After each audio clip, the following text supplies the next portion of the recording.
समन्ता चक्रवालेषु अत्रा गच्छन्तु देवता सद्धम्मं मुनिराजस् सुनन्तु सग्गमोक्खदं धम्मश्रवणकालो अयं भदन्ता धम्मश्रवणकालो अयं भदन्ता धम्मश्रवणकालो अयं भदन्ता नमो तस्से भगवतो अरहतो सम्मा सम्बुद्धस्से नमो तस्से भगवतो अरहतो सम्मा सम्बुद्धस्से नमो तस्से भगवतो अरहतो सम्मा सम्बुद्धस्से बुद्धानुස්සති මෙත්තාච අසුභං මරණස්සති ඉති මා චතුරාර්යක්ඛා භික්ඛු භාවේය සීලවාති සදා බුද්ධ සම්පන්න පින්වත්නි සම්මා සම්බුදුරජාණන් වහන්සේ දේශනා කරපු ධර්මයට අනුව අපේ ජීවිතය සකස් කරගත්තේ නැත්නම් අපේ సంతාණයෙන් ඒ උතුම් ධර්මය නැగిලා එන විදිහට අපේ හිත සකස් කරගත්තේ නැත්නම් මේ ජීවිතය සාර්ථක කරගන්න සතර ජීවිතය සුවපත් කරගන්න නිවනින් සැනසෙන්න අපිට පුළුවන්කමක් ලැබෙන්නේ නැහැ. ඒකින්ද අපි හැමෝම අදිෂ්ඨානයක් ගන්න ඕනේ, ප්‍රාර්ථනාවක් ඇති කරගන්න ඕනේ. අපි කොහොම හරි ධර්ම ශ්‍රවණය කරලා ඒ ධර්මය ශ්‍රවණය කරපු ධර්මය මගේ චිත්තසංතානයේ නැగిලා එන ආකාරයට මම මගේ හිත සකස් කරගෙන මේ ජීවිතය සාර්ථක කරගන්නවා, සසර සූපපත් කරගන්නවා, උතුම් නිවනින් සැනසෙනවා කියන අදිස්ථානයේ ප්‍රාර්ථනාව ඇති කරගන්න ඕනේ. අද දවසේ අපි සූදානම් වෙන්නේ උතුම් නිවන් මඟ පිළිබඳව කෙරෙන විග්‍රහ කරන ධර්ම දේශනා මාලාවේ සතර කමඨහනට අදාළ තවත් ධර්ම දේශනාවක් සිදු කරන්න අද දවසේ නියමිතව තියෙන්නේ මෛත්‍රී භාවනාව පිළිබඳ කරන දෙවෙනි සාකච්ඡාව. අපේ සිත් අපි තේරුම් අරගෙන කොහොමද අපි මේ සිත් ගලවා ගන්න කියලා පළවෙනිම අපි අපේ චිත්ත සංතානගත වැඩපිළිවෙල තේරුම් ගන්න ඕනේ. ඒකේ තියෙන ස්වභාවය තේරුම් ගන්න ඕනේ. මේක අපි නොදැනුවත්වම සමහර විෂම සිතුවිලි අපේ ළඟ ක්‍රියාත්මක වෙන ආකාරය ගැන අපි පොඩ්ඩක් විමසලා බලලා එතකොට අපිට තේරුම් ගන්න පුළුවන් අපි දන්නේ නැතුව අපි නොහිතන වෙලාවක අපේ අතින් කොච්චර අපි නරක ප්‍රාර්ථනා නැත්නම් හොඳ නැති චේතනා වලින් ජීවත් වෙලා තියෙනවද කියලා. මම මේ අත්ංගෙන් මේ ධර්ම ශ්‍රවණය කරන අයගෙන් විමසනවා කවුරු හරි කෙනෙක් ගැන අත් කැඩේවා, කකුල් කැඩේවා, බෙල්ල කැඩේවා, කොන්ද කැඩේවා කියලා එහෙම ප්‍රාර්ථනා කරලා තියෙනවද? අපේ ජීවිතය වෙනකොට අත් කැඩේවා, කකුල් කැඩේවා, කොන්ද කැඩේවා, බෙල්ල කැඩේවා කියලා එහෙම ප්‍රාර්ථනා කරලා තියෙනවද? කවුරුත් ඔක අහපුවම කියන්නේ නෑමයි කියලා. නේද? අපි හිතනවා හුඟක් වෙලාවට එහෙම ඒවා අපි අතින් කරන්නේ නෑ කියලා. නමුත් බුදුරජාණන් වහන්සේ දේශනා කරපු ධර්මයට අනුව අපි ගැන විමසලා බලන්න ඕනේ. අපි හිතමු අපේ නිවසට ඇවිල්ලා කවුරු හරි කෙනෙක් අපේ තාත්තට හැන්දෑවේ බැනලා යනවා කියලා. අපේ තාත්තට හැන්දෑවේ බැනලා යනවා කියලා හිතමු. අවුෙන්ද උදේට අපිට ආරංචි වෙනවා. මෙයා බයිසිකලයකින් වැටලා අතක් කැඩිලා කියලා. මොකද අපේ පැත්තෙන් කියවෙන්නේ. හුඟක් වෙලාවට මොකද්ද කියවෙන්නේ? හොඳ වැඩේ. නේද? හොඳ වැඩේ කියනවා විතරක් නෙවෙයි සමහර වෙලාවට සමහර අය කියනවා එක අතක් නෙවෙයි දෙකම කැඩෙන්න ඇති උනේ කියලා. අපිට කවුරු හරි ලොකුකම් කතා කරන ඒ වගේ ටිකක් අපි තරහින් ඉන්න කෙනෙක් ඉන්නවා නිවසක කියලා හිතන්න තමන්ගේ නිවසේ හෝ අනුන්ගේ නිවසක හෝ ආසන්නයේ අසල්වැසියෙක් ඉන්නවා. අපි හිතමු එයාගේ දරුවෙක් විභාගයේ අසමත් වුණා කියලා ආරංචි වෙනවා. හුඟක් වෙලාවට මොකද අපි කියන්නේ? හොඳ වැඩේ දැන් ඉතින් නේද? දැන් ඉතින් මහවුන්දෑගේ තිබ්බ ලොකුකම් බහි නේද කීකේ හොඳ වැඩේ කියනවා. දරුවා විභාගයේ අසමත් වුණාම අර තනත්තාගේ හෝ තනත්තියගේ හිතේ තියෙන සුවපත්භාවය නැති වෙනවද නැද්ද? ඊළඟට කෙනෙක්ගේ අතපය කරනවා කයේ තියෙන සුපත්භාවය නැති වෙනවද නැද්ද? අන්න බලන්න කෙනෙක් පිළිබඳ අපිට තරහ තියෙනවා නම් අපේ හිතේ තව කවුරු හරි ගැන තරහ තියෙනවා නම් අපි දන්නේ නැතුව මෙයා කෙරෙහි අපි ප්‍රාර්ථනා කරන්නේ මොකද්ද? කායිකව දුකටපත් වේවා මානසිකව දුකටපත් වේවා කියලා.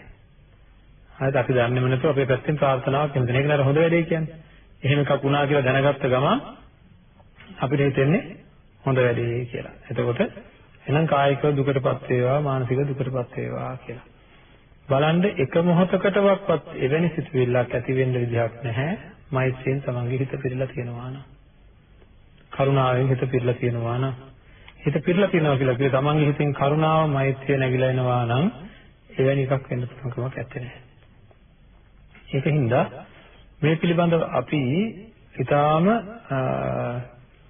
හොඳින් හිතලා බලන්න ඕනේ මම එවැනි තත්යකටපත් වෙන්න ඕනේ කියලා. මම එවැනි හැම කෙනෙක් කෙරෙහිම මොනම තත්වයක් යටතේවත් තරහක් ඇති නොවන තත්යකටපත් වෙන්න ඕනේ. ඇයි මේ බලන්න මම අපි හිතමු අපි ගෙදර ඉන්න කෙනෙක් එක්ක සාමාන්‍ය තරහකින් ඉන්නවා. සාමාන්‍ය තරහකින් ගෙදර ඉන්න කෙනෙක් එක්ක ඉන්නකොට මේ ඒ කියන්නේ ඉතින් ටිකක් රුස්සන්නේ නැති, පෙන්වන්න බැරි තත්ත්වයක් තියෙන කෙනෙක් අපේ ගෙදරම ඉන්නවා. මම හදිස්සියේ එකතෙන් වෙලා අද හැන්දෑව මැරෙන්න වැටෙනවා. ඒ වෙලාවේ මේ තනත්තා හෝ තනත්තිය වතුර වීදුරුවකුත් අරගෙන ආවොත් එහෙම නේද? මුනේ වතුර ටිකක් ගන්න ආවොත්, වතුරේ හින්දා ආවොත් හොඳටම කේන්ති යනවා. කේන්ති කියලා මොකද හිතෙන්නේ? මට මේ වෙලාවේ ඔක්කොම නිදහසේ ඉන්න දෙන්නේ නැහැ කියලා අධික තරහක් ඇති වෙනවා. ඉතින් අඩුම ගානේ ඒ මොකක්වත් ඕනේ පේන්න හරි ආවොත් නේද? ඒකට අපේ හිතේ තරහ පුදි බැඳගෙන ඉන්න වෙලාවක තමයි මරණය සිද්ධ වෙන්නේ. අන්න එහෙම මරණයක් සිද්ධ වීම සතර හොඳටද හේතු වෙන්නේ? නෑ. එහෙනම් මැරෙන්න මත්තෙන් අපි කොහොම හරි මේකෙන් ගැලවෙන්න ඕනේ ඊට කලින්. තරහ කියන එක තියාගන්න හොඳ එකක් නෙවෙයි. අපි ඊයේ දවසේ ධර්ම දේශනාවේදී ඒ පිළිබඳව සාකච්ඡා කරා මේකේ තියෙන භයානක තත්ත්වය ගැන. තරහ කියන්නේ හරියට නිකන් තුවාලයක එකතු වෙන සරව වගේ. හරියට නිකන් පිළිකාවක් වගේ. පිළිකාවක් එක තැනක ඇති වෙලා තිබ්බොත් මොකද වෙන්නේ? ඒක ඉක්මනට වැවෙනවා. තරහ කියන එකත් ඉක්මනට වැවෙනවා. ඒ තරහේ ප්‍රතිඵලයක් විදිහට තමයි නේද? තමන්ගේ භාර්යාව, තමන්ගේ දරුවෝ නිවස ඇතුළට දාලා ගිනි තියනවා. නේද? පහදාලා දෙනවා. ඒ වගේ ලිඳ තල්ලු කරලා දානවා. කොන්ත්‍රාක්ට් දීලා මරන්න ලෑස්ති කරනවා. පරම්පරා ගානක් වෛර තියාගෙන යනවා. භව ගානක් වෛර තියාගෙන යනවා. ඉතින් ඒකින්ද මේකෙන් අපි ගැලවෙන්න ඕනේ. ඒ සඳහා අපි මින් පෙර ධර්ම දේශනාවකදීත් මතක් කරා කල යුත්තේ තමයි මේ තරහ කියන එක ස්වභාවය හරි හැදෙන ස්වභාවය හරි මගේ ළඟ තියෙනවා නම් මට මොකද වෙන්නේ? ඒක වැවිලා මව මරණ පියා මරණ තත්ත්වයටපත් වෙන්න පුළුවන්කම තියෙනවා. මේ සමාජයේ වල උදාහරණ ඕනෑ තරම් තියෙනවා. ඉතින් එහෙනම් ඒ තත්ත්වෙන් මගේ හිත අතමුදවා ගන්න ඕනේ. ඊළඟට අපි මීට කලින් සඳහන් කරේ නිදහසේ ජීවත් වෙන්න බෑ තරහ යෑමත් එක්ක. තරහ යන කෙනත් එක්ක නිදහසේ ළඟින්වත් ඉන්න කෙනෙක් ළඟින් හරි ඉන්නකොට හරි කරදරයි. නේද? තරහ යන කෙනා හරිම දුක්ඛිත ජීවිතයක් ගත කරනවා. මම කොයි වගේ කියලාද කිව්වේ? හරි නිකන් සුචිලෝම ප්‍රේතයා වාගේ කියලා. සුචිලෝම ප්‍රේතයා කියන්නේ තමන්ගේම ලොම් තමන්ගේම ඇඟේ ඇනෙන ප්‍රේතෙක්. මේ ප්‍රේතයාට හරියට දුක් විඳිනවා තමන්ගේම ලොම් තමන්ගේම ඇඟේ ඇනෙනවා. ඒ වගේ තමන්ගේ හිතේම ඇති වෙන තරහ තමන්ගේම හිතේ ඇනෙනවා. නේද? ඒක අනුන්ට වැඩි දෙන්නේ කාටද? තමන්ටයි දෙන්නේ. ඉතින් ඒකින්ද අපි තේරුම් ගත යුතු තියෙනවා මේකෙන් අත මිදෙන්න ඕනේ. මේක තියාගෙන ඉන්න හොඳ නැහැ. මේක මහා භයානක ප්‍රතිඵල ලැබෙන දෙයක්. භයානක ප්‍රතිඵල ලැබෙන දෙයක්. හොඳයි. දැන් අන් අයගේ කයවල් සුවපත් වේවා, සිත් සුවපත් වේවා කියලා ප්‍රාර්ථනා කරාට අපි සිද්ධ වෙයිද? අනේ කාටවත් කායික පීඩා ඇති වෙන්න එපා, මානසික පීඩා ඇති වෙන්න එපා කිය ඇස් එක පියාගෙන හිත හිටියට හිත ඉන්නවා නම් හිටියොත් ඒක වෙයිද? එහෙම ඊටාම ප්‍රබල කෙනෙක් ඒ වගේ කවුරු හරි කෙනෙක් ඒ විදිහට අනිත් අයගේ කායික පීඩා මානසික පීඩා සුවපත් කිරීමේ මේ හැකියාවක් තියෙනවා නම් ඒකේ ඉහළම හැකියාව තිබිය යුතු තියෙන කාටද? බුදුරජාණන් වහන්සේට. සූතිගත්තිස්ස ස්වාමීන් වහන්සේව සුවපත් කරේ කොහොමද? සත්කාර කරලා නේද? මේ සත්කාර කරන්නේ නැතු තිබුණා අදිස්ථාන කරලා සුවපත් කරා. නේද? අදිස්ථාන කරලා සුවපත් කරන් තිබ්බ නේද? බුදුහාමුදුරන්ට ඒක කරන්න බෑ. බුදුරජාණන් වහන්සේ දේශනා කරනවා මට පිහිට වෙන්න පුළුවන්, සරණ වෙන්න පුළුවන් සීමාව ගැන. බුදුරජාණන් වහන්සේ දේශනා කරනවා තමන්ට සරණ කොට ගන්න, පිහිට කොට ගන්න කියලා දේශනා කරේ ධර්මය සහ තමන්ව. තමන් සරණ කොට ගන්න, ධර්මය සරණ කොට ගන්න කියලා දේශනා කරේ. බුදුන් සරණ, සංඝුන් සරණවත් ඒ අවස්ථාවේදී දේශනා කරේ නැහැ. බුදුරජාණන් වහන්සේටත් මහා සංඝ රත්නයටත් වෙනත් පුද්ගලයෙකුටත් අපිට පිහිට වෙන්න පුළුවන් සීමාවක් තියෙනවා. බුදුරජාණන් වහන්සේට පුළුවන්කම තිබුණා නම් තිබුණ මහා කරුණාව කොච්චරද කියනවනම් ඒ කාලීනව හරි එහෙම අදිස්ථාන කරලා කෙනෙක්ගේ කයක් සුවපත් කරන්න පුළුවන්කමක් තිබ්බා නම් සිතත් සුවපත් කරනවා කියන්නේ නිවන් දක්වනවා කියන එක. මේලහට කවුරුවත් නැහැ අපේ. ඇයි? ඔක්කොම නිවන් දක්වනවා බුදුරජාණන් වහන්සේ. අය කිසිම දෙයක් නැහැ, අනිවාර්යෙන් නිවන් දක්වනවා. ඔක්කොම නිරෝගී පුද්ගලයෝ වාට ඒ කාලේපත් කරන. එහෙම නැතිනම් දඹදිවවත් ලංකාවේවත් ඒ කාලේ වෙනකොට කිසිම තැනක රෝගී පුද්ගලයෙක් ඉන්නේ නැහැ. මොකද එවැනි මහා කරුණාවක් තිබුණ බුදුරජාණන් වහන්සේට ඒක කරන්න පුළුවන් කමක් නැහැ. මොකද කර්ම, චිත්ත, ඍතු, ආහාර කියන හතර තමයි මේ ශරීරයේ ක්‍රියාකාරීත්වයට හේතු වෙන්නේ. නමුත් පුදුමේ කියන්නේ ඒක නෙවෙයි. අද බුදුරජාණන් වහන්සේට වැඩිය බලවන්ත අය ඉන්නවා. මොකද කරන්නේ? ලෙඩ සුවපත් කරනවද නැද්ද? නේද? ලෙඩ සුවපත් කරනවා මේ ඉඳන් ඉන්නේ මේ දබක් ගාලා එකවරට නැගිටිනවා. නේද? ඉතින් විමසන්න ඕනේ. විමසා බලා ගන්න ඕනේ බෞද්ධයෝ විදිහට අපි කියන හැම දෙයක් පිටිපස්සෙම ලහි දුවනවා. කිව්ව ගමන් දැක ගමන් දුවනවා. බුදුන් සරණ ගිහිල්ලා නම්, දහම් සරණ ගිහිල්ලා නම්, සංඝුන් සරණ ගිහිල්ලා නම් මොකද්ද වෙන්න ඕනේ? මොකක්ද මේ පිළිවෙල බුදුරජාණන් වහන්සේ දේශනා කරලා තියෙන දේ? අන්න ඒකට මේක පටහැනි, මේක ඇත්තක් වෙන්න බෑ, මේක කොහේ හරි අතුලාන්තයක තියෙන ගැටලු සාගත තත්ත්වයක් වෙන්න ඕනේ. මොකක් හරි වංචනික ධර්මයක් වෙන්න ඕනේ. එහෙම නැත්නම් සුව කරන්නා හෝ සුව වන්නාගේ තියෙන මුලාවක් වෙන්න ඕනේ. සමහර අය ඉන්නවනේ මානසික රෝග තියෙන. නේද? කවුරු හරි කෙනෙක් කිව්වොත් එහෙනම් හරි දැන් හරියටම කිව්වොත් එහෙනම් විශ්වාසවන්තවම එයාට සුව වුණා කියලා සමහර ලාවට ඒ වගේ තත්ත්වයන් ඇති වෙන වෙලාවල් තියෙනවා. ඉතින් ඒ වයින් හරියට මුලාවටපත් වෙනවා. ඒක නෙමෙයි අපේ කාරණාව. කාරණාව තමයි මෛත්‍රී භාවනාවෙන් වැඩක් තියෙනවා. දැන් ඊට කලින් මම කිව්වා මම වෛර නැත්තේක් වෙම්මා, තරහ නැත්තේක් වෙම්මා කියලා කියනකොට මමත් ඒ වැඩි වෙනවා කියලා ප්‍රශ්නයක්. දැන් ඊළඟට මේ සමාජගතව තියෙන ඊළඟ ප්‍රශ්නේ මම කියන්නේ මොකද අපි මේ නිවන් මාර්ග ධර්ම දේශනා මාලාව ප්‍රායෝගිකව තියෙන ගැටලු සාකච්ඡා කරමින් ඉදිරියට යන ධර්ම දේශනා මාලාවක්. ඒ විදිහට තමයි මේ බෞද්ධ මාධ්‍යාලාව මේ ධර්ම දේශනා මාලාව පිළිබඳව කටයුතු කරන්නේ. ඉතින් ඒකින්ද ඒ අනුව ප්‍රායෝගිකත්වයයි අපි ඉස්සරහින් තියන්නේ. එතකොට ඇත්තටම මෛත්‍රී භාවනාවෙන් වැඩක් තියනවද? කෙනෙකුට සුවපත් කරලා මම පැත්තකටලා අර සියලු සත්වයෝම නේද සියලු දෙනාම කායික පීඩා නැත්තෝ වෙත්වා, මේ ලෝකයේ සියලු දෙනාම කායික පීඩා නැත්තෝ වෙත්වා, මානසික පීඩා නැත්තෝ වෙත්වා, නැත්නම් සුවපත් වූ සිත් නැත්තෝ වෙත්වා කර වේද? එන වැඩක් නැහැ මෛත්‍රී භාවනාව. මෛත්‍රී භාවනාව වැඩක් නැහැ. ස්ථිර කරමුද? මොකද කියන්නේ? දැන් ස්ථිර කරලා කට්ටිය එකතු වෙලා තීරණයක් අරගෙන ඒකමතික තීරණයක් අරගෙන සංශෝධනය කරලා ඔක්කොම කරන්නයි ලෑස්ති වෙන්නේ නේද? මෛත්‍රී භාවනාව වැඩක් නැහැ. ඔන්නම තමයි අද කාලේ හුඟක් දේවල් උඩින් බලලා වැඩක් නැහැ කියලා ඒවා කොහොම බහැර කරනවා. බලන්න ඕනේ මේකේ තියෙන අර්ථය. මම ඉස්සෙල්ලා කිව්වා. කාත් එක්ක හරි අපිට තරහක් තියෙනවා නම් ඒකෙන් අපි පීඩිතද නැද්ද? කාත් එක්ක හරි අපිට තරහක් තියෙනවා නම් පින්නත් නේ අපේ පැත්තෙන් එන ප්‍රාර්ථනාව මොකද්ද? මම ඉස්සෙල්ලා පැහැදිලි කරලා පෙන්නනවා. කායික පීඩා ඇති වේවා, මානසික පීඩා ඇති වේවා. මේ දෙක තමයි තියෙන තත්ත්වය නේද? කායික පීඩා ඇති වේවා, මානසික පීඩා ඇති වේවා කියන එක තමයි අපිට තරහක් තියෙනවා නම් අපේ තුල ඇති වෙන තත්ත්වය. මගේ ළඟ කවුරුන් හෝ ගැන තරහක් තියෙනවා නම් මට එහෙමනම් බෑ ප්‍රාර්ථනා කරන්න දුක් පීඩා නැත්තේක් වෙත්වා කියලා ප්‍රාර්ථනා කරන්න බෑ. හරිද? සුවපත් වූ සිත් ඇත්තෙක් වෙත්වා කියලා තරහකාරයා ගැන ප්‍රාර්ථනා කරන්න බෑ නේද? එතකොට මම ලෝකය ගැනම ඒ විදිහට ප්‍රාර්ථනා කරන්න පුළුවන් විදිහට මගේ හිත හදා ගන්නවා කියන්නේ තරහ නැති වෙනවද නැද්ද? එහෙනම් අර විදිහට ප්‍රාර්ථනා කරනවා කියන එකෙන් සුවපත්භාවයටපත් වෙන්නේ ප්‍රාර්ථනා කරන අයද නැත්නම් Tamand? හරි මගේ පවුලේ සියලු දෙනා වෛර නැත්තෝ වෙත්වා, මේ ලෝකයේ සියලු දෙනා වෛර නැත්තෝ වෙත්වා, තරහ නැත්තෝ වෙත්වා, දුක් පීඩා නැත්තෝ වෙත්වා, සුවපත් වූ සිත් නැත්තෝ වෙත්වා කියලා ප්‍රාර්ථනා කරනකොට අන්න ඒ වෛරී ස්වභාවයන්, තරහ ස්වභාවයන් තමන්ගේ අතුලාන්තයෙන් අයින් වෙනවා. එහෙනම් මෛත්‍රී භාවනාව කා සඳහාද?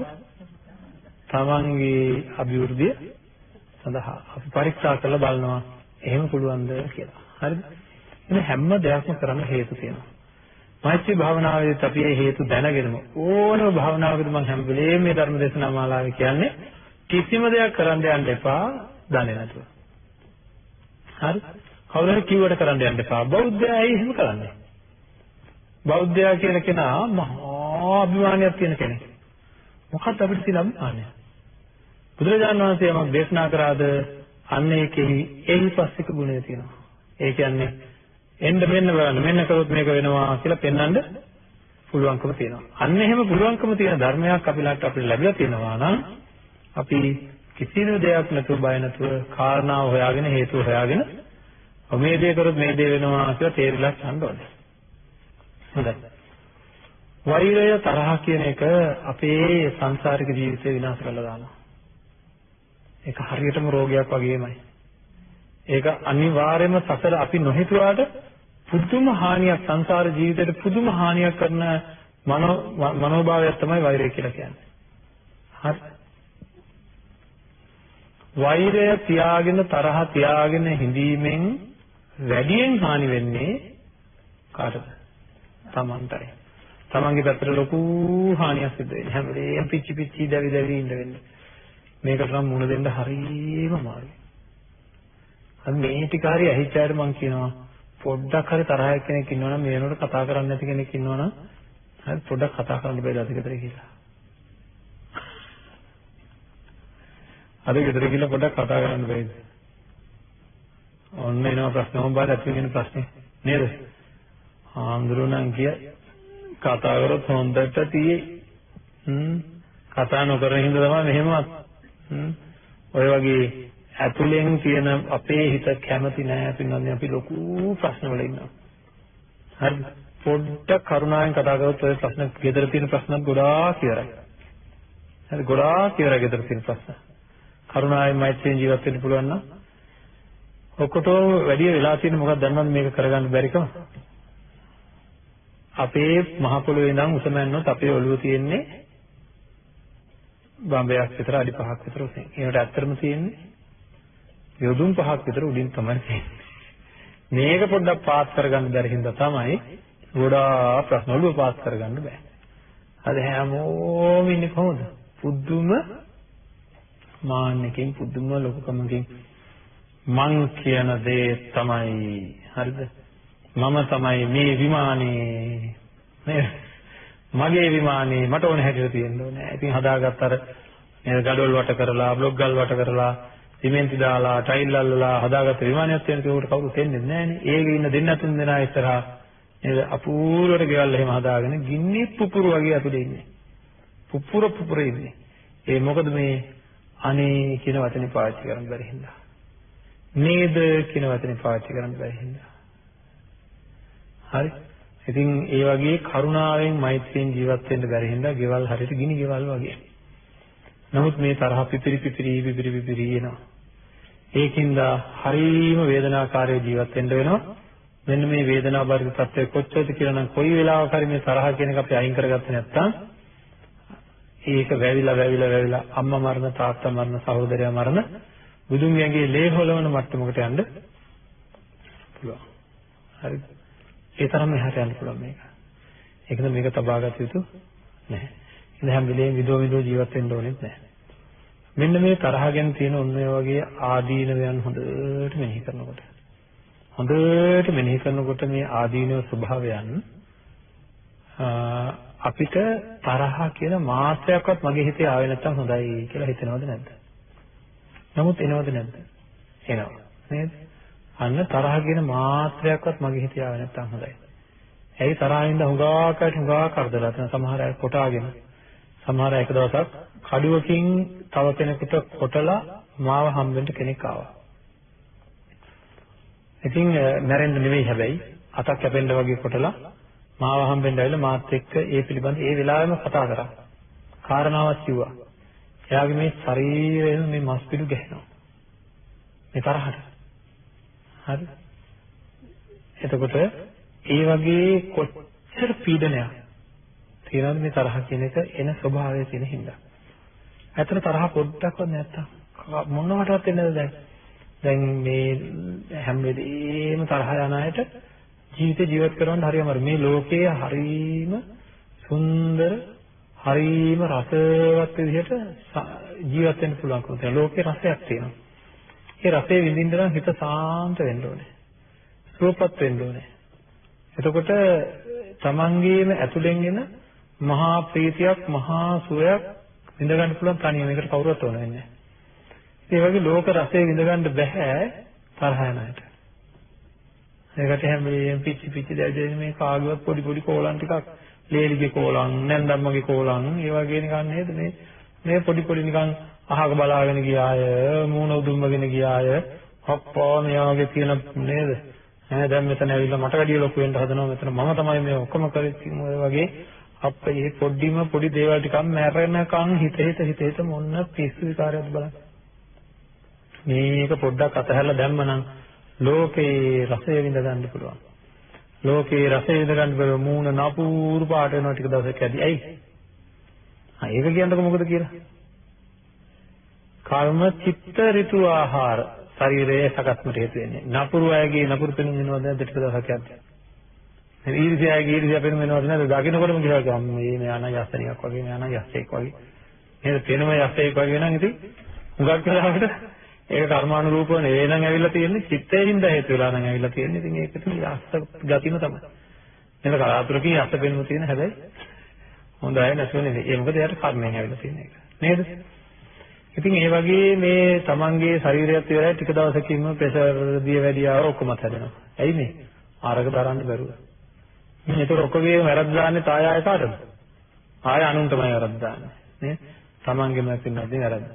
ඇයි? සම්මා සම්බුදුරජාණන් වහන්සේ නමක් මේ ලෝකෙට පහළ වෙච්ච කාලේ අපිට පුළුවන් කිසි හේතුවක් අනුන්ගේ පැත්තෙන් නැතුව තමන්ගේ හිතේ මහා ප්‍රීතියක් සතුටක් මෛත්‍රියෙන් උපදවා ගන්න. එවැනි ප්‍රබල හැඟීමක් උපදවාගෙන නුවණ තියන අය මේ ලෝකයේ තියෙන පොඩි කෝලම් කැලි ටික අතහැරලා දාලා අනුන්ගේ වචන අනුන්ගේ ක්‍රියා එක දවසක් එක්කෙනෙක් මට ඇවිල්ලා කියනවා මට නම් හිත හදාගන්න බෑ අපේ හඳුනේ කොහොමද බෑ මට කොහොමත් මේ තරහ අයින් කරන්න බෑ. මොකද මේ අවුරුදු ගානක් ඉස්සලා කම්බුලට එකක් ගහලා. අවුරුදු ගානක් ඉස්සලා කම්බුලට පාරක් ගහපු එකේ තරහනේ. හරිද? අපි හිතන්නකෝ මේකේ තියෙන කාරණා මේ අපිට තියෙන මේකේ තියෙන භයානකකම. කවුරු හරි කෙනෙක් ඇවිල්ලා අපිට මොකක් හරි හේතුවකට මේ නිකන් ඉන්න අපිට මුකුත් නැහැ තිරසන් සද්දකේ නමක් කිව්වොත් මොකද වෙන්නේ? නේද? ඉන්නකොට ඇවිල්ලා බල්ලා නැත්තම් බැල්ලි කියලා බයිනවා. නේද? එහෙම කිව්ව ගමන් මොකද වෙන්නේ? මාව ඉවරයි. එහෙනම් දැන් මගේ හිතේ තියෙන හැඟීම තීරණය කරලා තියෙන්නේ කවුද? එහා පැත්තේ හිතේ කෙනා. එහා පැත්තේ කෙනා බල්ලා කියපු ගමන් නැත්තම් බැල්ලි කියපු ගමන් මම මොකද කියන්නේ? මට බැල්ලි කියන්නේ නේද? නුඹ කවුද බැල්ලි කියලා. අනිත් අතට පොළපයින් රබර් බෝලේ පොලේ ගහනවා වගේ. නේද? ඉතින් මේ වගේ අනුන්ට පුළුවන් මාව අපාය යවන්න. නේ? ළඟ ඉන්නට පුළුවන් මාව අපාය යවන්න. ආන් එහෙම අනුන් මත රඳාපවතින හිතක් තියාගෙන ජීවත් වීම හරියම භයානකයි. මහා පශ්චාත්තාවයක් සහිතව ඉන්න වෙලාවක ඔය වගේ අධික කේන්තියක් අදහැන්දෑවේ බල්ලා කියා බැන්නා කියා පුදුම කේන්තියෙන් ඉන්න වෙලාවේ මාව මැලා. හරි මාව මැරුණොත් එහෙම මොනවද? හරි ඒකින්ද මේක තියාගන්න හොඳ නැහැ මේක හරියන්නේ නැහැ. හිතන්න පොඩ්ඩක් බලන්න හැම වෙලෙම සාන්තව ඉතා සාන්ත වෙන්න තියෙනවා කොච්චර හොඳද? ඔන්න ඔය විදිහට තරහේ ආදීනවත් මෛත්‍රියේ ආනිසංසත් මෙත්තානං සූත්‍රයේ තියෙන ආකාරයට මෛත්‍රී ආනිසංස ඔහොම මෙනෙහි කරනකොට අපේ හිතට අදහසක් එනවා. අනේ මගේ හිතේ නම් තරහ මාත්‍රයක්වත් ඇති වෙන්න එපා. නේද? මගේ හිතේ තරහක් එන්න එපා. මගේ හිතේ වෛරයක් එන්න එපා. ඒ වගේම අපේ හැමෝගෙම අදහසක් තියෙනවද නැද්ද? කායික පීඩා ඇති වෙන්න එපා කියලා. කායික පීඩා ඇති වෙනවට කැමතිද කවුරක්වත්? අපි තමන් නෑ. මානසික පීඩා ඒත් නෑ. ඔන්න එහෙනම් තරහා ගැන මම ඔය වගේ ආදීනව ආනිසංස හොඳට මෙනෙහි කළා. තරහා අයින් වෙන එකේ ආනිසංස මෙනෙහි කරපුවාම මට අමුතුවෙන් ප්‍රාර්ථනාවක් ඕනේ නෑ. මගේ හිත ඇතුළෙන්ම දැඩි හැඟීමක් එනවා. මම වෛර නැත්තේක් වෙනවා. මම වෛර නැත්තේක් වෙනවා. නේද? ඒක වචනයක්ද ඇතුළෙන් එන හැඟීමක්ද? අන්න ඔක අපි හොඳට තේරුම් ගන්න ඕනේ. අම්මා කෙනෙකුට එන්න කියනවා ඉස්සරහට. තමන්ගේ එයා ඒ අම්මගේම දරුවෙකුටත් එන්න කියනවා. වෙනත් අම්මෙක්ගේ දරුවෙකුටත් එන්න කියනවා. දැන් මේ දරුවෝ දෙන්නම මෙතන ඉන්නවා. මං කියනවා මේ අම්මට මේ දරුවෝ දෙන්නගේ ඔළුව අත ගන්න මං පුතාට ආදරෙයි කියලා. තමන්ගේ දරුවගේ ඔළුව අත ගන්නකොට කොහොමද? අත තදයි. පිටත් එක්කම අත ගන්න මං පුතාට ආදරෙයි කියලා. අනුන්ගේ දරුවගේ ඔළුව අත ගන්නකොට කොහොමද? මං ආදරෙයෝ නෑ නේද? නිකන් උඩින් වගේ ඍජුපෝම් වගේ බර නෑ. එහෙම නේද? හැඟීම කියන එක කුසල හැඟීම නම් හෝ ඒක බර වෙන්න ඕනේ. මම වෛර නැත්තේක් වෙනවා කියනකොට බරට දැනෙන්න ඕන අපිට. බරට දැනෙන්න ඕනේ නැත්නම් වචනයක් විතරයි. මෛත්‍රී භාවනාව කියන්නේ වචනයක් විතර. මේ භාවනාව කියන්නේ කුසල සිතක වර්ධනය කර ගැනීමටයි භාවනාව කියන්නේ. එහෙනම් මේක පින්වත්නි අපිට සාමාන්‍ය ජීවිතයේ කෙනෙක්ව දැක්කහම තරහ යනවා, අහනකොට තරහ යනවා, වැරදි වැඩ දකින්නකොට තරහ යනවා. අපේ පැත්තෙන් රබර් ගෝලි පයින්නවා වගේ පොලා පයින්නකොට පොලා පයින්න තරහට වැඩිය ප්‍රබල බලයක් මෛත්‍රියෙන් අපි මෛත්‍රිය විදිහට අපිට නැగిලා එන විදිහට හදාගන්නයි මේ හදන්නේ. දැන් හැම වෙලේම මේ හැඟීම ගැන හිතන්න ඕනේ. හරි හැඟීම ගැන හැම වෙලේම හිතන්න ඕනේ. මම වෛර නැත්තේක් වෙනවා කියලා නිකන් වචන ටික යන්නේ නැතුව අර ඉස්සෙල්ලා කිව්වා වගේ හොඳට වෛරයේ ආදීනවය, තරහේ ආදීනවය, මෛත්‍රී ආනිසංස හොඳට මෙනෙහි කරලා ඉන්න ඕනේ ඉස්සෙල්ලා. නැත්තම් මෛත්‍රී භාවනාව වගේ උසස් ගුණාත්මක චින්තනයක් හරිද? කියන්නේ අප්‍රමාණව විහිදෙන අප්‍රමාණව පැතිරෙන විශාල ප්‍රබල මනෝභාවයක් තමන්ගේ సంతానගතව නංග ගන්න ලේසියෙන් නැහැ. ඒක ලේසි නෑ. ඒක ප්‍රායෝගිකව කරන්න පුළුවන් දෙයක්. අපි නිවන් දකින්නවා කියන්නේ ඒ වගේ කුසල සිතුවිලි හොඳින්ම වර්ධනය කරගන්න එක. එහෙම නැතුව මේ නිකන් මේ වචන කිය ඉඳලා බෑ. එහෙනම් මගේ හිතේ ලොකු කැමැත්තක් ඇති වෙන විදිහට ආදීනව මෙනෙහි කරලා මම මොකද කරන්න ඕනේ? දැන් වෛරය කියන මාත්‍රයක්වත් මට එපා කියන හැඟීම සහිතව. හරිද? ඒක දැඩිව දැනෙන්න ඕනේ. මම වෛර නැත්තේක් වෙනවා. මම වෛර නැත්තේක් වෙනවා. මම වෛර නැත්තේක් වෙනවා කියලා මෙනෙහි කරනවා. හරි? ඊට පස්සේ මම තරහ නැත්තේක් වෙනවා. කියන්නේ කාගෙන්වත් පිළිවෙල නෙවෙයි. මටම තේරෙනවා මට තරහ නම් මාත්‍රයක්වත් අවශ්‍ය නැහැ. මම තරහ නැත්තේක් වෙනවා. තරහ නැත්තේක් වෙනවා. තරහ නැත්තේක් වෙනවා. ඊළඟට කායික පීඩා ගැනත් මෙනෙහි කරනවා. ඒක ඇයි කියලා මම කියන්නම් පස්සේ. දුක් පීඩා නැත්තේක් වෙනවා. දුක් පීඩා නැත්තේක් වෙනවා. ඊළඟට මානසික සුවදායක දක්වාත් මෙනෙහි කරන එක කොහොමද? සුවපත් වූ සිතත් එක්ක වෙනවා. එහෙනම් ඔන්න දැන් හතර ආකාරයක මෙනෙහි කිරීමක් කවුරු ගැනද? Taman ගැන. මොකද්ද? මම වෛර නැත්තේක් වෙනවා. දැන්ම කටපාඩම් කරගන්න. ආයෙ කල් දාන්න ඕනේ. අපේ වැඩේ ඔක්කොම මොකද්ද? ආගෙන නම් ඉඳි භාගයක් ගෙදර භාගයක් වෙන වැඩවල නේද? ඇස් නම් අරගෙන ඇත, කන් විවර කර ඇත, හිත නම් නැත. ඒක දැන් අපි කටපාඩම් කරන්නයි යන්නේ. ඒක මහලු දෙයක් නේ. මොකද්ද? මම වෛර නැත්තේක් වෙනවා, තරහ නැත්තේක් වෙනවා, දුක් පීඩා නැත්තේක් වෙනවා, සුවපත් වූ සිත නැත්තේක් වෙනවා. මම වෛර නැත්තේක් වෙනවා, තරහ නැත්තේක් වෙනවා, දුක් පීඩා නැත්තේක් වෙනවා, සුවපත් වූ සිත නැත්තේක් වෙනවා කියලා. මේ මතකද බටකොලාචිය? ඔය මොකක් හරි මතක තියාගන්න එකක් තියාගන්න ඕනේ ඒකයි මම එහෙම කියන්නේ. මොනවා හරි දෙයක් අපිට ඇනෙන්න හැම වෙලෙම තියාගන්න ඕනේ. මතකද ඉස්සර අපි පුංචි කාලේ තිබ්බ නේද? මම හිතන්නේ මිහිර පත්තරේ තිබුණා. නේද? මෙයා හරීම සාන්තද? නෑ එයාට විමානයක් තියෙනවා නේද? ඒ විමානේ මොකද කරන්නේ? හරියට ඒ විමානේ රැකගන්න හරියට නපුරු වැඩ කරනවා නේද? නපුරු වැඩ කරනවා. එතකොට අපි කොහොමද අපි ගැන හිතන්න ඕන? මම මගේ ගෙදර මගේ විමානේ රැකගන්න නපුරු වැඩ කරනවා නම් මං කවුද? මම බඩකොලාච්චි. එහෙම බෑ නේද? මහා භයානක යස්සයෝ ඉන්නවා යස්සනියෝ ඉන්නවා කියලා ඉතර යස්ස කතන්දර අහනවා. ඒ වගේ අනිත් අයට දැනෙන්නේ මාව මහා යස්සනියක් වගේ නම් යකෙක් වගේ නම් එහෙම හරියන්නේ නැහැ. ඒ තමයි මගේ වෛරී හිත. ඒ තමයි මගේ ක්‍රෝධ හිත. ඉතින් ඒ වගේ නේද ලෝකයේ හැම තැනකම තියෙන දුබල සිතුවිලි වලින් පිරිච්ච කෙනෙක් වෙන්න නැතුව මම නේද මම මහා ශ්‍රේෂ්ඨ කෙනෙක් වෙන්න ඕනේ. මම මහා උතුම් කෙනෙක් වෙන්න ඕනේ. දකින්න කෙනෙකුට මගේ පැත්තෙන් දකින්න කෙනෙකුට අනේ මේ තැනත්තා කොච්චර හොඳද?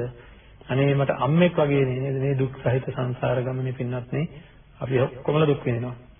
නේද? ජාති ජරා ව්‍යාධි මරණ ශෝක පරිදේව දුක්ඛ දෝමනස් ආදී වශයෙන් ඉවරක් නැති දුක් වලක අපි ඔක්කොම ඉන්නේ. එවැනි දුක් වලක ඉන්න අපිට පුළුවන්කම තියෙන්න ඕනේ මේ දුක් විඳින අයත් එක්ක එකතු වෙලා ඒ දුකෙන් නිදහස් වෙන්න කටයුතු කරනවා මිසක් මගේ මේ කටේ කෙටේරියෙන් කොටලා නේද මොනවා මට හම්බ වෙනවා කියලාද? මොනවා අනුන්ට හම්බ වෙනවා කියලාද? නේද?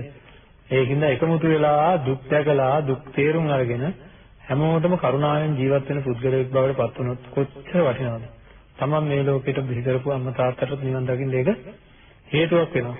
ඉතින් ඒකින්ද හිතන්න ඕනේ මම ඕනම තත්ත්වයක් යටතේ කවුරු මොනවා කිව්වත් කළත් මම කරුණාවන්තව ඉන්නවා. මගේ ඔක්කොම නැතුණද? මගේ ඉඩම් ගෙවල් පාව නැතුණද? මගේ දරුවෝ පාව මට නැතුණද? ඇයි?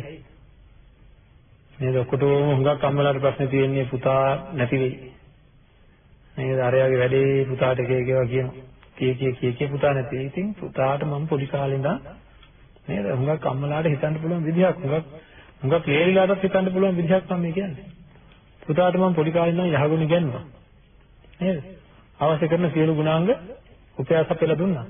දැන් එයා තවත් ශිෂ්‍යයෙකුගේ කීම අහගෙන කටයුතු කරනවා නම් ඒක කාගේ වැරද්දද? එයාගේ තරද මගේ තරද? ඒ කියන්නේ මං හරියට එහෙනම් එයාගේ ගුණාංග පිළිතුරලා නැහැ. නේද? එයාගේ ගුණාංග නැහැ. එහෙම නැතුව මේකත් එක්ක රණ්ඩු වෙලා ඇති වැඩ නෑ. ඒවා අතහරින්න ඕනේ. ලහි ඒ අතහරින්න ඕනේ. නේද? නෝන මහත්තයත් අතහරින්න ඕනේ ඒවා. නෑන් ධම්ම ඉතින් හරියට කරදර කරනවා. ඉතින් ඒකට එක කියාගෙන මං යන්න ඕනේ නෑ. මොකද? නේද? මෙයා මේ නොතේරෙන කෙනෙක් තොත්තු බබෙක් නෙවෙයි මෙයා. නේද? ආන් එහෙම හිතනවා. අපේ මහත්තයා කියන්නේ ඉතින් ඉතුරු වෙන දේවල් ඉතුරු වෙන දේ. නේද? අනිත් එක ඉතින් හැම වෙලේම කරුණාවෙන් හිතන්නත් පුළුවන්. මේ වගේ කෙනෙක් මට සකස් කරලා දුන්නේ නේද? පුංචි කාලේ ඉඳන් නේද? ඉතින් තවත් කෙනෙක්ගේ හිතක් දෙන්න නැති වෙන්න ජීවත් වෙනවා කියලා එක පැත්තක් පොඩ්ඩක් පාත් වෙනවා නම් ඔක්කොම හරියනවා. පොඩ්ඩක් කරුණාවෙන් කතා කරන්න බැරුව මැරෙනකන් දුක් විඳිනවා. මැරෙනකන් දුක් විඳිනවා. ඒක ඔක්කොම හදාගන්න ඕනේ. හිතා ප්‍රායෝගිකව මෛත්‍රී භාවනාව වඩනයි. කොහොමද? කලින්ම කරන්නේ එහෙමනම් මගේ මේ තියෙන පීඩිත ජීවිතයේ පීඩාව නැති කර ගැනීම සඳහා කියලා Tamanට දැනෙනකොට අර ඉස්සෙල්ලා ටික මෙනෙහි කරනකොට මම වෛර නැත්තේක් වෙම්වා, තරහ නැත්තේක් වෙම්වා, දුක් පීඩා නැත්තේක් වෙම්වා, සුවපත් වූ සිතක් වෙම්වා.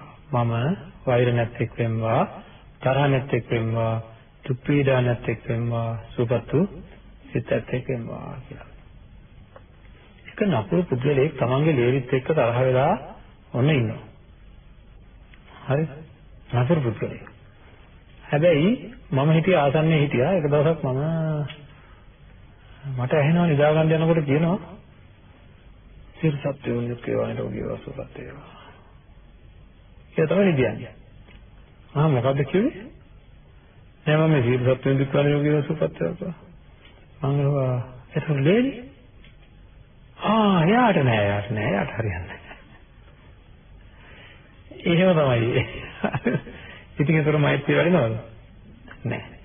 මෙන්න මේවා කැඩිලා යන්න අපි මේ මෙනෙහි කිරීම හරියට කරන්නේ. දැන් මම කායික පීඩාවලට කැමති නෑ, මානසික පීඩාවලට කැමති නෑ, වෛරයට කැමති නෑ, තරහට කැමති නෑ. නේද? දැන් එහෙනම් අපි මේ වචන හතර මෙනෙහි කරනකොට අපිට ලොකු අදහසක් එන්න ඕනේ. මම වෛර නැත්තේක් වෙම්වා කියන තද හැඟීමක් එන්න ඕන. මම වෛර නැත්තේක් වෙම්වා, තරහ නැත්තේක් වෙම්වා, දුක් පීඩා නැත්තේක් වෙම්වා, සුවපත් වූ සිත නැත්තේක් වෙම්වා කියලා තමන්ගේ පැත්තට ලොකු හැඟීමක් එන්න ඕන. හොඳයි. අම්මා කෙනෙක් දරුවෙකුට තියෙන හැඟීමක් හා සමාන හැඟීමක් මුළු ලෝකේ කෙරෙහිම බුදුරජාණන් වහන්සේ දේශනා කරපු විදිහටනේ මෛත්‍රිය කියලා කියන්නේ එහෙමයි. සසර කෑමක් හම්බ වෙනවා අම්මෙකුට. ළමයි ඉස්කෝලේ ගිහිල්ලා. අම්මා ගොඩාක් කැමති ළමයි තුඟක් කැමති කෑමක් හම්බ වෙනවා. අම්මා මොකද කරන්නේ ඉක්මනට අපේ ළමයින් ඉස්සෙල්ලා ගිරලා දාන්න ඕනේ කියලා ආවොත් දෙන්න වෙනවා කියලා කනවද? නැහැ. මොකද කරන්නේ? මට නැතත් කමක් නැහැ කියලා තියාගෙන ඉඳලා ආපුහම දීලා කන දිහා බලලා සතුට වෙනවා හිතේ. නේද? කන්නේ හුඟක් කලාවට. නේද? අන්න බලන්න ඇයි මට ලැබෙන හොඳම දේ මගේ නේද අපි යාළුවන්ටත් එහෙම නේද හොඳ යාළුවෙක් ඉන්නවනම් මොනවා හරි හම්බුනම කොහොමද නේද Tamanට නැතත් යාළුවාට දෙන්න ඕනේ කියනවා දවසක් ඇතුළේ හොඳ ඇතුළේම හැංගීමක් ඔය යාළුකම කියන එක දැනලා තියෙනව නේද හැම පැත්තෙම සමාන නම් හැම පැත්තෙම හොඳයි නම් කරුණාවන්තයි නම් නේද ආදරේ නම් මොකද කරන්නේ ලොකු යාළුකමක් හිතේ හැදෙනවා ඒ යාළුකම හැදුනහම මොකද වෙන්නේ කණ්ඩ බොණ්ඩවක්වත් තියෙන දෙයක් වුණත් අනේ මට නැතුණත් කවන්නේ මේකක් දෙන්න ඕනේ කියලා හැම වෙලේම යහපතම ප්‍රාර්ථනා කෙරෙනවා හිතෙන්. ආන් එහෙම හැඟීම මුළු ලෝකේ කෙරෙම කියලා හිතන්න. අපි පාරේ යනවා. මේ බලන්න මේකෙන් ලැබෙන සැනසීම කොච්චරද කියලා මම කියන්නේ මේක හදාගත්තොත් මේක කොහොමද හදාගන්න ඕනේ. හරිද? මේ කරදරයක් නම කවද මතක් වෙන්නේ? අම්මා. නේද? චිත්ත පීඩාවක් ඇති වුනහම අම්මා මතක් වෙනවා. අම්මා මතක් වෙනකොටත් හුඟක් වෙලාවට හිත සැනසෙන ගතියක් තියෙනවා. ඒකට අම්මව දැක්කම කාලෙකින් දකින්න නැති ඉඳලා අම්මව දැක්කම සතුටක් ඇති වෙනවා නේද? බලන අතේ ඉන්නේ අම්මලා නෝ. ලෝකේ පාරේ ඇවිදගෙන යනකොට දැන් අම්මව දකිනකොට අම්මා කෙරෙහි අපේ මිත්‍රත්වයක් ඇති වෙන හින්දායි අපේ හිතේ සතුටක් ඇති වෙන්නේ. ඒක අම්මා මට මොකුත් දුන්නේ නැහැ. නේද? අම්මා ගැන මගේ හිතේ ඒකට අපිට මිත්‍රයෙක් දැක්කහම ලොකු සතුටක් ඇති වෙනව නේද? කොච්චර කාලෙකින්ද කියන්නේ ඇතුළෙන්ම එන හැඟීමක් ඒක. මම පාරේ ඇවිදගෙන යනවා මට යන තැන ඒ හැඟීම තියෙනවා. මෙහෙම කරලා බලනකොට අනේ අපේ අම්මා දැක්කා. මෙහෙම කරලා බලනකොට අම්මා දැක්කා, අක්කා දැක්කා, සහෝදරයා දැක්කා වගේ අධිකතර මිත්‍යා දැක්කා වගේ හැඟීමක් නම් හැමතැනම. අන්න ඒ හැඟීම හදාගත්තා නම් කවුද සැනසීමෙන් ඉන්නේ? ඕන්න බලන්න. හොරාගේ අම්මගෙන් පේන අහන්න එපා කියන්නේ ඇයි? වැරද්දක් කරා වුණත් අම්මගේ පැත්තෙන් දරුවන්ට සමාව දෙනවා. මේ ලෝකයේ මිනිස්සු වැරද්දක් කරපුවාම ඔන්න හැම වෙලේම හිතේ සමාව අපේ තියෙනවා නම් අපි පිච්චෙන්න දෙවෙන්නේ නැහැ. අනවල මෛත්‍රිය කියන්නේ කොච්චර හරිය හැඟීමද එතකොට? නේද? හොඳට තේරුම් ගන්න මේක කොච්චර වටින කොච්චර ලොකු එකක්ද? කොච්චර අමාරු එකක්ද? නේද? එහෙනම් මම වෛර නැත්තේක් වෙම්වා තරහ නැත්තේක් වෙම්වා දුක් පීඩා නැත්තේක් වෙම්වා සුවපත් වූ සිත් නැත්තේක් වෙම්වා කියලා මෙනෙහි කරපුවාම ඒක තමයි ලෝකෙහි තියෙන ශක්විති රජකමට වඩා වැඩි වටිනාකමක් තියෙන දෙයක් තමයි ඔය ඕක හම්බුනොත් එහෙම. ශක්විති රජුරවන්ටත් පුතුේ ඉඳගෙන සැනසීමේ ඉන්න පුළුවන් තරහ තියනවනේ. බෑ. නේද? වෛර තියනවා නම් පුළුවන්ද? බෑ. එහෙනම් වෛර නැති තරහ නැති සුවපත් භාවයට පත් වෙච්ච කායික පීඩා නැතුව ජීවත් වෙන්න තියෙනවා නම් ඒක මහා සුවයක් ශක්විති රජකමට වඩා වැඩි. අන්න එහෙමනම් මට විතරක් මේක ඇද්ද? එවැනි තත්ත්වයක් මට විතරක් ඇද්ද? මදි මට විතරක් නෙවෙයි. මාමෙන්ම කියලා එන්නේ අන්න එතකොටයි. හරිද? මාමෙන්ම මගේ නිවසේ සියලු දෙනා වෛර නැත්තෝ වෙත්වා. මගේ නිවසේ සියලු දෙනා තරහ නැත්තෝ වෙත්වා. මගේ නිවසේ සියලු දෙනා දුක් පීඩා නැත්තෝ වෙත්වා. මගේ නිවසේ සියලු දෙනා සුවපත් වූ සිත ඇත්තෝ වෙත්වා. හරි දැන් භාවනා කරලා නැති කෙනෙකුට අදම පටන් ගන්න පුළුවන් මේ වැඩේ කරලා බලන්න කොච්චර ඉක්මනට වෙනස් වෙනවද කියලා තමන්ගේ ජීවිතේ. මාමින්ම මගේ නිවසේ සියලු දෙනා වෛර නැත්තෝ වෙත්වා තරහ නැත්තෝ වෙත්වා දුක් පීඩා නැත්තෝ වෙත්වා සුවපත් වූ සිත ඇත්තෝ වෙත්වා කියලා. හරි. ඊළඟට තව ටිකක් බලනකොට මං අපේ ගෙදර අයට විතරක් නෙවෙයි ගමටම මොකද? නේද? ගමම ගැන මෛත්‍රියක් ඇති වෙන්න ඕන. ගමම ගැන මෛත්‍රියක් ඇතිලා මහා හැඟීමකින් මගේ ගමේ සියලු දෙනා වෛර නැත්තෝ වෙත්වා. තරහ නැත්තෝ වෙත්වා. දුක් පීඩා නැත්තෝ වෙත්වා. සුවපත් වූ සිත ඇත්තෝ වෙත්වා කියලා දැන් ඔහොම මෙනෙහි කරගෙන යනවා. දැන් මගේ ගමේ සියලු දෙනා වෛර නැත්තෝ වෙත්වා. තරහ නැත්තෝ වෙත්වා කියලා මෙනෙහි කරනකොට මේ මට ප්‍රශ්නයක් එනවා. පාරණ හොඳට මට බෑන්න කෙනෙක්ව මතක් වෙනවා ගමේ. හරිද? හොඳට බෑන්න හොඳට වෛර තියෙන හොඳට තරහකාරයෙක් කියපු වචනත් එකයි දැන් එයාත් එක්කනේ මේ අල්ලගෙන තින්නේ මම. මගේ ගමේ සියලු දෙනා වෛර නැත්තෝ නැත්තම් ගෙදර සියලු දෙනා නිවසේ සියලු දෙනා කියනකොට සමහරවිට ගෙදරම ඉන්නවා සහෝදරයෝ සහෝදරියෝ සමහරවිට ළඟම ඥාතීන් තමයි සමහරවිට වෛරම විදිහට කටයුතු කරලා තියෙන්නේ. ඒකෙන්ද ගෙවල් වල සමහරවිට ඉන්නවා දැකලා තියෙනවද? එකම ගෙදර ඉන්නවා දෙපිරිසක් වෙන මුයා ගන්න. නේද? එහෙම කෝලනුත් තියෙනවා ඉඳලා හිටලා. එතකොට ඒ වගේ ඉන්න අය ඉන්නවා. ඉතින් දැන් මෙයා ඔක්කොම අතහැරලා දාලා මෛත්‍රී භාවනා කරන්නේ මෙයාවේද? මගේ නිවසේ සියලු දෙනා වෛර නැත්තෝ වෙත්වා, තරහ නැත්තෝ වෙත්වා, දුක් පීඩා කියන්නේ කායික. නේද? දුක් පීඩා නැත්තෝ වෙත්වා කියනකොට නැත්තෝ තමයි මට එදා කියපු වචන කියලා හරි දෙක පාට මතක් වෙනවා. හරි දෙක පාට මතක් වෙනවා. මතක් වෙලා මොකද වෙන්නේ? අර මෛත්‍රී කරන්න කියලා මොකද වෙන්නේ? තීබ්බරට වැඩිය තරහ එනවා. තරහ ඇවිල්ලා මෛත්‍රී ඉවරයි. යන්න බෑ ඉස්සරහට. හරිද? යන්න බැරි වෙනවා. තව වැඩක් වෙනවා. ගෙදර ඉන්නවා අම්මෙකුට ආදරණීය පුතෙක්. හරි. ආදරණීය පුතෙක් ඉන්නවා දැන් එයා ටිකක් තරහ යන කෙනෙක්. හරි ආදරේ කියලා හිතන්නකෝ දැන් අම්මා කොහොමද එයාට මෛත්‍රී කරන්න කියනවා.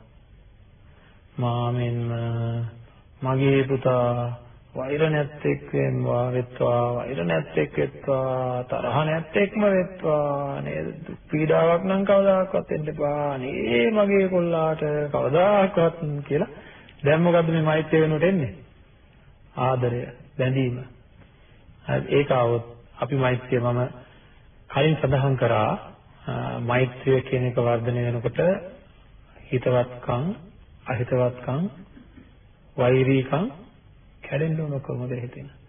එතකොට දැන් ওই විදිහට කරන්න ගත්තොත් එහෙනම් තමන්ගේ දරුවා වෙනම අරගෙන මොකද වෙන්නේ? එයාට තියෙන හිතවත්කම බැඳීම අඩු වෙනවද වැඩි වෙනවද? වැඩි වෙනවා. එහෙනම් එතනත් වර්ධනවා වැඩි. ඕ මෛත්‍රියට බාධා කරන කට්ටියක් ඉන්නවා කියන්නේ ඒකයි මේ කරගෙන යන්න බැරි. හරි සකසුරුවම්ම කිසිම තැනකින් බාධාවක් වෙන්නේ නැතිවෙන්න මේ හැඟීම හිමින් උඩට ඔසවා ගන්න දක්ෂ වෙන්න ඕන අපි. හරි. එහෙනම් අපේ හිත ඉක්මනට දැන් මොන සමහර අය ඉන්නවා මැරිච් අයට මෛත්‍රී කරන්න උත්සාහ කරනවා. මෛත්‍රී කරන්න ගියාම තමයි මතක් වෙන්නේ. අනේ අපේ අම්මා ඉන්න තැනක සුවපත් වේවා. අපේ අම්මා ඉන්න තැනක දුක් පීඩා නැත්තේක් වෙත්වා. ඉන්න තැනක කියලා දැන් ඕක කොහොම කරන්න කියලා මොකද වෙන්නේ? මැරෙන්න කිට්ටුව තිබ්බ සංවේගය මැරිච්ච කිට්ටුව තිබ්බ සංවේගය ඇවිල්ලා ඇස් වලින් කඳුළුත් ඇවිල්ලා ඔන්න සංවේගය ජනක වෙනවා. එහෙම නැත්නම් ඊටත් වැඩි තව තියෙනවා මෛත්‍රිය මුවාවෙන් රාග ආදී කෙලෙස් ධර්ම උපදිනවා.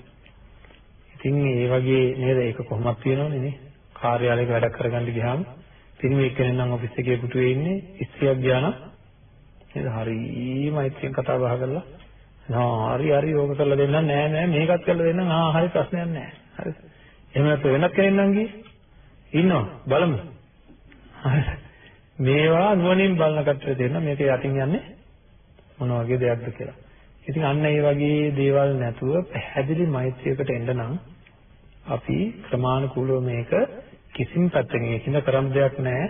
දවස් කීයක් ගියත් අපි හිමින් සැරේ මේ මෛත්‍රී භාවනාව ගැන සාකච්ඡා කරනවා. හිමින් සැරේ නවත්තපු තැනින් පටන් අරගෙන සාකච්ඡා කරන්නේ මේ බාධක සිද්ධ වෙන දේවල් හඳුනාගන්නේ නැතුව මෛත්‍රී කරන්න යන්නේ නැත්තෝ.